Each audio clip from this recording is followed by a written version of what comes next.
Hi everybody, my name is Ryan Haar and I'm 33 years old. I've been married to my beautiful wife Colby for the past 9 years, and together we have a beautiful 4-year-old daughter named Sadie. We also have a 9-year-old black lab named Bailey. My family background is from Ireland and from England.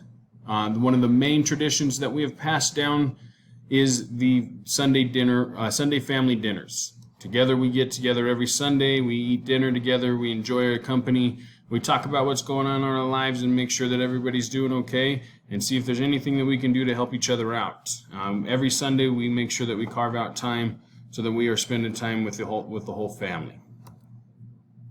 I am a social studies teacher at Dutch Clark Digital. It's an online high school here in Pueblo, Colorado.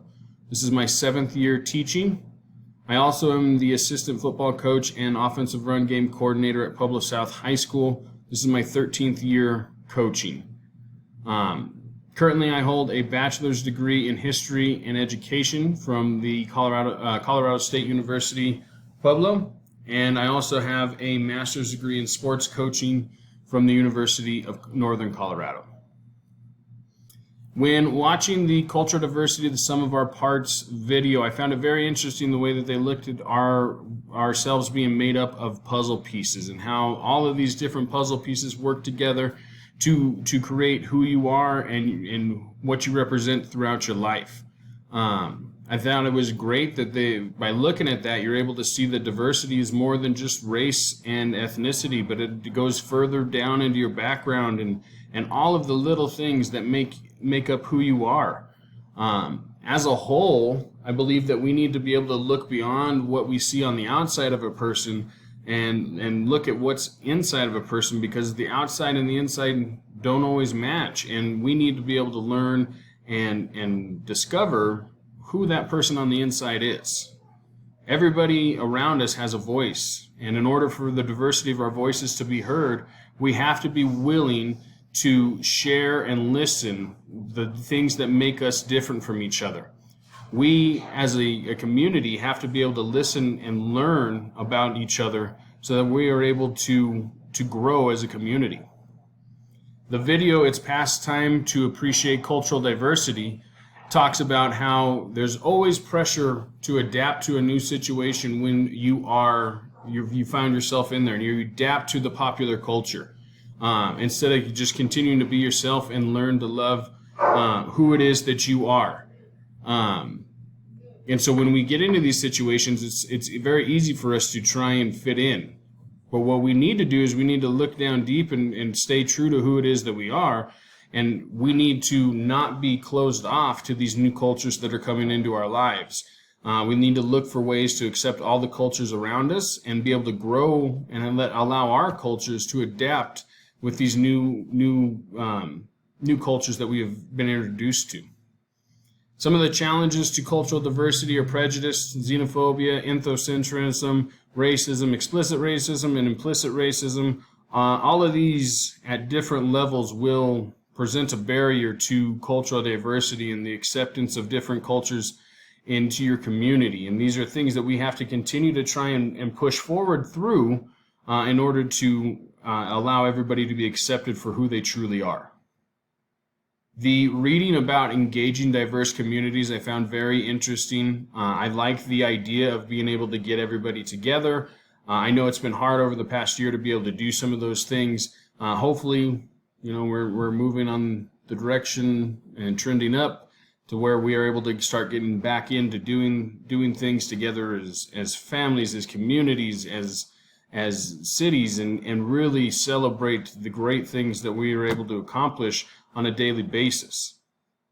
We need to be able to get back to that state of familiarity so that we're able to build community engagement. The stronger the community, the stronger the culture that you have, the harder it is for those to crumble down.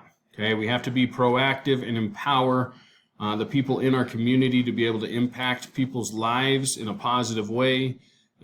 As we talked about, there will be barriers that you face with community engagement and everything, but as a group, You have to be able to push through those adverse situations and give everybody the opportunity to be involved in the community and really engage in the community. Some of the similarities that I saw relate back to the community engagement. Here in Pueblo, Colorado, we have 7 different high schools. And we have cultures from each of those high schools and people that graduated from those high schools, and those cultures run deep within those people. And we have rivalries between the high schools. During football season, when we have a rivalry game, we can draw crowds of up to 15,000 people for one game. And they all come into town. We have different events that go on throughout the week, and we try to build as much community involvement throughout these games as we can, because each of the 7 different cultures from these different high schools work together to create the entire culture of Pueblo. And when we are able to get those cultures together and really work together as a community, Pueblo is able to continue to rise up and continue to get stronger. School culture is a huge success maker. It is something that can make or break your school, and you have to try to and continue to improve the school culture. And I really liked the puzzle pieces aspect of the sum of our parts video. And as a school population, I would like to help build school culture. You look at the puzzle pieces that make up the school. You have the different classes and the different teachers and the students, how they're different, and how when everybody works together and the puzzle pieces fit together, we make up the school. And when those puzzle pieces fit in there the right way and we learn to accept everybody's pieces, your school continues to grow, and you have that foundation to build on, to where each individual voice is able to be heard, and we together have a school voice that is able to show what it is that we do as a school, what we represent, and how it is that we want our school to be represented. As far as the correlation, I thought that the information that was presented throughout the module, it didn't directly relate to my school or anything like that, but it does show how staff at a school, no matter the level of staff, can advocate for community engagement for all different cultures within the school, and bringing all of the different subcultures in that create the entire school culture, and how we can advocate for those cultures to be heard on an individual basis. The information that was presented in the module showed me that my school and the city of Pueblo is doing a pretty good job of promoting community engagement. The different cultures that we have within our different schools promote and create the overall community of the city, and I think we do a pretty good job of having the different subcultures represented within the main culture of our schools and of our city. Throughout the module, I did have the opportunity to reflect on the different cultures that I see on a daily basis and how those cultures interact with each other. It was a really great opportunity for me to look at my school and the communities that have been created and how they created their own culture. It's made me a better leader because it shows me how to develop and maintain a great school culture and how to look at it differently, to where we can build from the bottom and continue to move up from there.